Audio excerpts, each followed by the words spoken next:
The Pistons are back to looking like the team that won 60 games this season. Round one of the playoffs is officially in the books. Orlando was never going to be able to shake off that Game 6 loss, and they did just get dogged pretty much all game long by a much better Detroit team.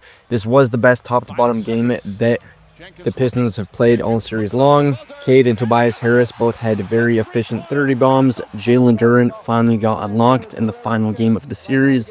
And Detroit even shot a blistering 48% from 3, even with Duncan Robinson, who is their best long-range weapon, only going 2 of 10. This was just a very complete game from the Pistons.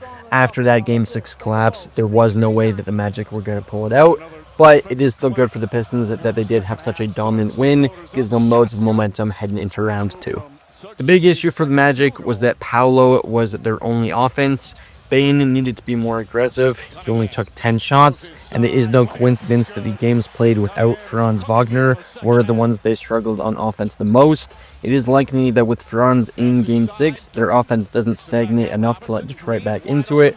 But they should have needed him to hold on to that one, and at the end of the day, the Pistons did just outplay them to end that game, and all throughout this one. This would have been a catastrophic loss for the Pistons had they gotten eliminated, but by turning it around and saving their season, they instead made it a catastrophic loss for the Magic. We saw this morning that Jamal Mosley was fired. It is interesting. He is a somewhat capable coach. Orlando was never playing at full strength, really, during his tenure these past few years, but a third straight round 1 exit is simply not going to cut it, and so at the end of the day, it does make sense to fire him. It is going to be interesting to see if another team picks him up this offseason. What firing Mosley does do for the Magic is now create even higher expectations next season. They did obviously go all in this past offseason in acquiring Desmond Bane. They gave up a whole lot of firsts to do it. And at the end of the day, it didn't even get them past round 1 of the playoffs. Yet again, they got eliminated there. If next season is not any better, then they need to think about making some changes to the roster.